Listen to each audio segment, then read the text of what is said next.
Graça e paz, igreja, louvado seja o nome do nosso Deus por mais uma quarta-feira doutrinária que o Senhor tem concedido para que nós estejamos reunidos ao redor da sua palavra para dela aprendermos um pouco mais. Nós iremos então dar continuidade à nossa exposição do livro de Atos dos Apóstolos. Hoje, irmãos, chegando ao capítulo de número 9, nós veremos do versículo 1 até o versículo de número 15, ok, irmãos? E hoje nós iremos falar um pouco sobre este personagem extraordinário que é o Saulo, que ficará mais conhecido como Paulo de Tarso. Antes de tudo, irmãos, nós queremos falar um pouco sobre quem era Saulo, né? E veremos isso em duas vertentes. A primeira delas, a vertente histórica, né? Então, primeiro, historicamente, Saulo, ele era natural de Tarso, da Cilícia, filho da tribo de Benjamim, a mesma tribo ali do rei Davi. Ele era um filho de comerciantes ricos, um cidadão romano ligado à seita dos fariseus, um aluno do renomado Rabino Gamaliel, que era, sim, um zeloso defensor da Torá. Saulo, ele era um fariseu, filho de fariseu, nascido entre o ano 5 e o ano 10 da era cristã, como ele mesmo, posteriormente revelaria, circuncidado ao 8º dia, da raça de Israel, da tribo de Benjamim, hebreu, filho de hebreu, quanto à lei, fariseu, quanto ao zelo, perseguidor da igreja, quanto à justiça que há na lei, irrepreensível. Filipenses 3, versículos 5 e 6. Era israelita orgulhoso e coração íntegro, e ainda jovem, ele se dedica com sagrada paixão ao serviço de Deus, observando rigorosamente a religião de seu povo. Educado na cidade de Tarso e instruído aos pés de Gamaliel, segundo o rigor da lei. Saulo, ele fora educado para ser fariseu, moldado intimamente por uma tradição à lei que o judaísmo conservava fanaticamente, impulsionado pelo entusiasmo impetuoso da mocidade, abrasado em ânsias de proselitismo próprio do judeu, julgou que tinha uma missão religiosa para cumprir: combater o cristianismo até destruí-lo. Por considerar essa religião uma traição ao judaísmo, perseguia os seguidores de Cristo porque eles tinham abandonado a lei mosaica para seguir um tal de Jesus, sobre o qual um monte de fanáticos cristãos pregavam e diziam que havia ressuscitado dos mortos. Ele mesmo declara em Atos 26, verso 9 até o verso 11. Na verdade, eu pensava que devia fazer muitas coisas contra o nome de Jesus, o Nazareno. E foi exatamente o que fiz em Jerusalém, havendo eu recebido autorização dos principais sacerdotes,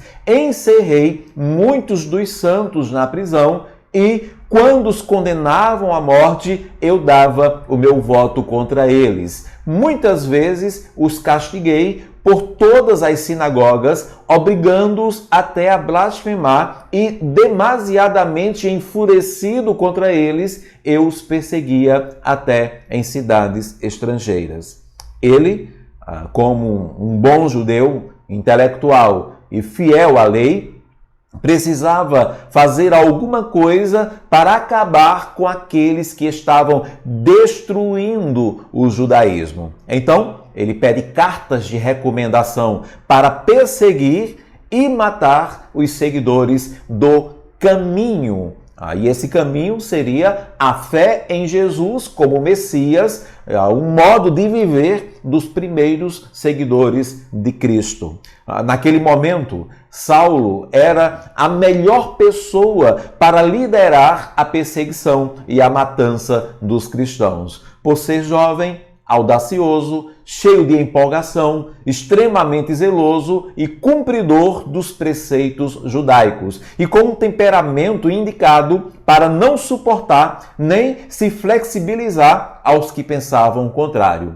Vide a sua primeira aparição no texto sagrado diante da execução de Estevão. Atos capítulo 7, versículo 58. E expulsando, no caso a Estevão, da cidade, o apedrejaram. As testemunhas deixaram as capas dele aos pés de um jovem chamado Saulo. E Atos capítulo 8, versículo 1 e a parte A. E Saulo consentia na morte de Estevão. E ainda no versículo 3, Saulo queria destruir a igreja, indo de casa em casa, arrastava homens e mulheres, lançando-os na prisão. Com efeito, quando ele se dirigia pelo caminho a Damasco, o seu coração estava cheio de agressividade contra os cristãos. O capítulo 9, versículo 1 e o verso de número 2. Saulo, respirando ainda ameaças e morte contra os discípulos do Senhor, dirigiu-se ao sumo sacerdote e lhe pediu cartas para as sinagogas de Damasco, a fim de que, caso achasse alguns que eram do caminho, tanto homens como mulheres, os levasse presos para Jerusalém. Sim, cheio de agressividade contra os cristãos, mas não porque fosse um homem mau, mas ao contrário, porque era fiel às tradições segundo as quais havia sido formado. Estava cheio de agressividade, pois sentia-se ameaçado por essa nova fé que se opunha às suas tradições mais caras, nas quais fora ensinado. Era pelo amor a Deus que perseguia os inovadores. Saulo era extremamente crente em sua fé, zeloso para com suas tradições, fiel às suas convicções. Não que o fossem todos os fariseus, claro que não. Havia muitos que se deixaram corromper pelo poder e pela política. Mas Saulo, historicamente, sendo o maior perseguidor da Igreja de Jesus, também é revelado como alguém honesto em suas atitudes. E a segunda vertente, irmãos, é a vertente espiritual. Espiritualmente, falando em alguém com potencial para se tornar o maior evangelista de todos os tempos, espiritualmente falando, irmãos, impossível. Como que Deus iria separar tal homem para uma obra essencial ao próprio cristianismo que ele mesmo perseguia? E uma observação aqui, irmãos, a Igreja de Cristo precisa conceber a ideia que, embora hoje, no presente século, seja, digamos assim, mais natural vermos perseguidores da Igreja depois se tornando militantes nela e por ela, são tantos os testemunhos que ouvimos de pessoas que odiavam a igreja, perseguiam a igreja e depois se convertem ali dentro da igreja. Primeiro, irmãos, temos que considerar que Saulo, ele foi basicamente o primeiro, irmãos. E segundo, ninguém, pelas razões acima, se compara ali a Saulo em termos de perseguição. Por isso, espiritualmente, encontramos em Saulo uma impossibilidade espiritual.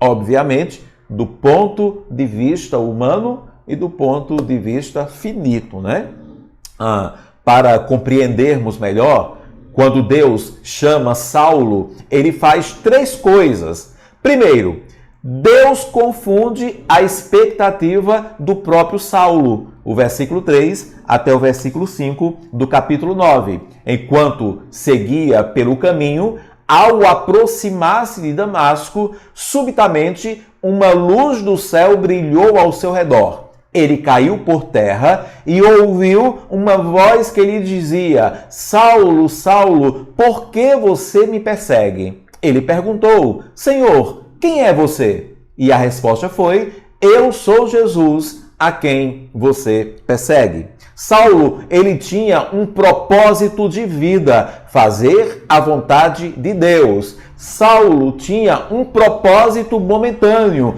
ir a Damasco e prender os arruaceiros da nova seita. Essas eram as suas expectativas. E o que Deus faz? Distorce as duas. Esse Deus, que ele tanto amava obedecer, surge diante dele e se apresenta como sendo Jesus a quem ele perseguia. Afinal, irmãos, se Deus estava com ele, nenhuma outra força seria mais forte que esse Deus, correto?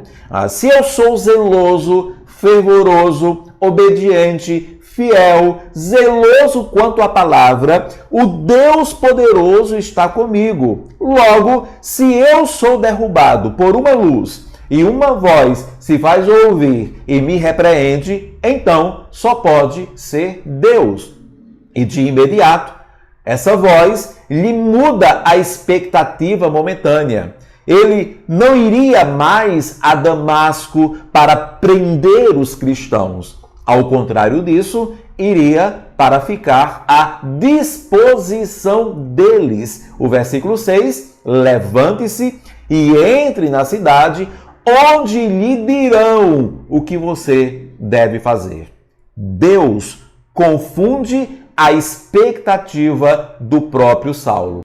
Segundo, Deus confunde a expectativa do mundo. Versículo 7 e o versículo 8. Os homens que viajavam com Saulo pararam emudecidos, ouvindo a voz, mas não vendo ninguém. Então Saulo se levantou do chão e, abrindo os olhos, nada podia ver. E, guiando-o pela mão, levaram-no para Damasco. Quando os versículos 1 e 2 informam que Saulo estava de posse de cartas, leia-se aqui, com autorização para exercer poder, isso também significa que sua comitiva era formada por homens que iriam responder unicamente a ele, inclusive para exercer força, se necessário. E já vimos, né, que com Saulo sempre fora necessário, ele usaria de violência se preciso fosse. Então, aqueles homens sabiam que, chegando em Damasco, a expectativa era apenas uma. Eles usariam de força e poder, iriam arrastar a muitos de dentro de casa e sangue, provavelmente, poderia ser derramado. Eles sabiam muito bem como Saulo trabalhava. Mas, primeiro, eles viram a queda de Saulo. Segundo, eles não viram nada, mas ouviram a mesma voz a ponto de ficarem mudos, emudecidos. Terceiro, eles viram o quanto Saulo, ao levantar-se, estava diferente. Daqui a pouco, nós iremos falar um pouco mais sobre isso. Eles viram a fragilidade agora empregada na figura daquele homem antes imponente e amedrontador. E quarto, ao contrário de todas as expectativas, eles apenas guiam a Saulo, literalmente ali, pela mão, e o levam e deixam em Damasco. Quando Deus chama a Saulo, Deus confunde a expectativa do mundo. E em terceiro lugar, Deus confunde a expectativa da própria igreja. Eu quero apresentar isso, irmãos, de duas formas. Primeira delas, o que ocorre a Saulo assim que se converte a Jesus.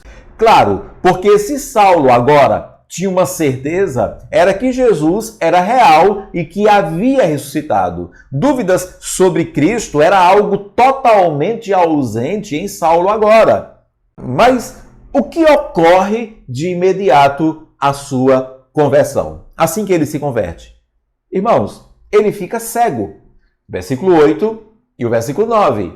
Então Saulo se levantou do chão e, abrindo os olhos, nada podia ver e, guiando-o pela mão, levaram-no para Damasco. O versículo 9, na parte A, esteve 3 dias sem ver.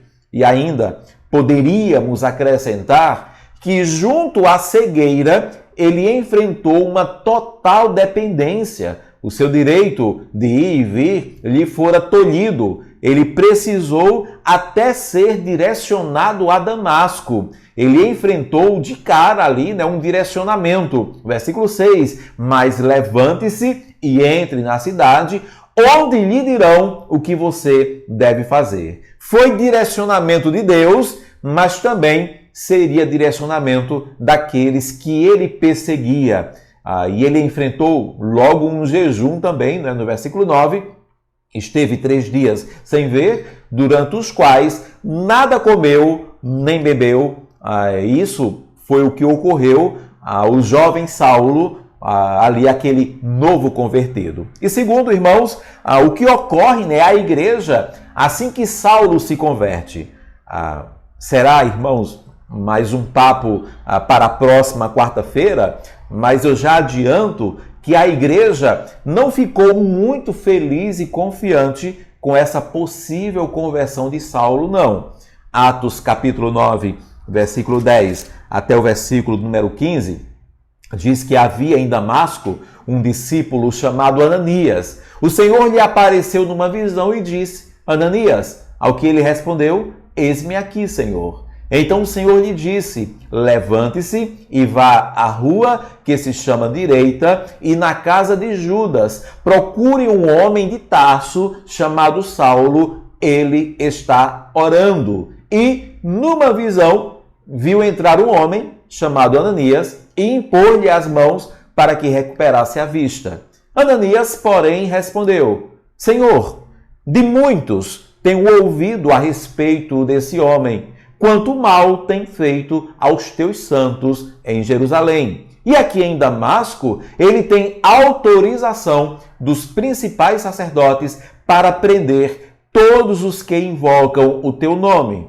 Mas o Senhor disse a Ananias: vá, porque este é para mim um instrumento escolhido para levar o meu nome diante dos gentios e reis, bem como diante dos filhos de Israel.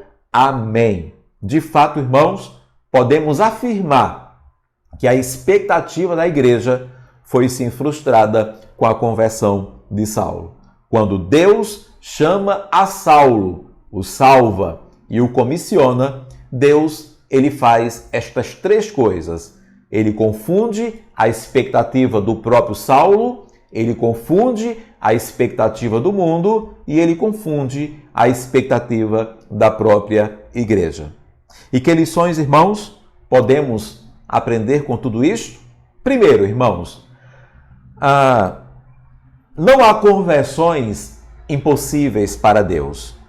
Pode até parecer difícil aos olhos humanos, mas para Deus não é impossível. Não há nenhuma conversão impossível para o Senhor. Segundo, Deus pode sim contrariar a sua expectativa. Você às vezes está mirando, naqueles que você acha que tem uma maior inclinação para o Evangelho. Às vezes, você acha determinadas pessoas duras demais para aceitar as boas novas, mas apenas pregue a palavra. Os que forem do Senhor virão a Ele. E ainda, recebermos a Cristo é certeza da solução para o maior problema de todos, mas não é a certeza da resolução de todos os problemas. Ao contrário, por receber a Cristo, muitos começam a partir de então a enfrentar dissabores. São salvos para imediatamente perderem seu direito de ir e vir. Inclusive, em alguns lugares do mundo, isso é literal. Como Saulo, que ficou cego, muitos enfrentam lutas após confessarem a Jesus como Salvador. Terceiro, o mundo sempre rejeitará a obra da salvação ou de salvação sobre os improváveis. E às vezes, o mundo até diz, imperdoáveis. Entretanto, quem decide isso é o Senhor. o mais vil homem da face da terra, se convertendo ao Senhor Jesus, poderá ser salvo. Esse é o poder justificador do sangue de Jesus. Aleluias! E a quarta lição, irmãos, que podemos aprender aqui, é que a igreja não deve se deixar levar pela descrença do mundo. Uma coisa é o mundo rejeitar o plano de salvação sobre alguns. Outra coisa é a igreja também agir e pensar assim. Uma observação aqui, irmãos, num caso atual que causou comoção em todos, eu vi um determinado pastor falando sobre o assunto, e ele com toda a razão, dizendo que sentia muito pela vítima e pela família, e que chorava com eles, inclusive, mas ao fim ele disse, quanto ao autor do mal, quanto àquele que causou o mal, ele declarou que ele morra. Irmãos, isso é destoante do evangelho que pregamos. Aliás, evangelho que Jesus mesmo pregava e que lhe foi confiado. De acordo com Lucas capítulo 4, versículo 18 e 19, Jesus afirmou, o Espírito do Senhor está sobre mim, porque Ele me ungiu para evangelizar os pobres, enviou-me para proclamar libertação aos cativos e restauração da vista aos cegos, para pôr em liberdade os oprimidos e proclamar o ano aceitável do Senhor. Por mais difícil que seja para o mundo entender, e por mais que a natureza humana em nós também ache esquisito, o Evangelho é para todos, sejam livres ou encarcerados, sejam vítimas ou algozes, sejam trabalhadores ou ladrões. Ele veio buscar e salvar o perdido. Lucas 19, 10. Não importa, todos pecaram e carecem da glória de Deus. Romanos 3, 23. E uma vez que qualquer um mesmo clamar por ele e o declará-lo como o único Senhor, esse será salvo. E acontecerá que todo aquele que invocar o nome do Senhor será salvo. Atos 2, 21. E assim foi com Saulo, o maior perseguidor da Igreja de Jesus, a mais improvável das conversões e o maior evangelista de todos os tempos. Que o Senhor, pois, nos abençoe e que por meio de Atos dos Apóstolos e a história de Saulo, de Paulo, o apóstolo ali dos gentios, o Senhor venha trazer grande edificação sobre a sua igreja, sobre as nossas vidas. Oremos ao Senhor. Pai, muito obrigado por esta palavra pregada e mais uma vez eu te agradeço. Muito obrigado porque tu salvastes a este homem, a Saulo, que para mim, Deus, e creio para toda a tua igreja, tem sido um exemplo para nós, Senhor. A sua vida, os seus escritos, a forma como ele se entregou a ti e se permitiu que o Espírito Santo o usasse, Pai, tem sido para nós até hoje uma grande inspiração. E eu clamo para que, em nome do teu Filho Jesus Cristo, esse texto de Atos dos Apóstolos possa preparar a tua igreja, possa nos preparar para os dias vindouros. Que haja um crescimento que procede de ti, Senhor. Que esses textos possam levar a tua igreja à reflexão e trazer de fato, Deus, esta edificação, esta força que precisamos que venha de ti e eu creio que venha da tua palavra. Nós oramos assim, acreditando sim que o Senhor a usa para tocar nos nossos corações. E em nome de Cristo Jesus, a quem Paulo viu no caminho para Damasco, e que seja no nome dele, para todos sempre. Amém e amém. Que Deus nos abençoe, igreja. Que Deus te abençoe.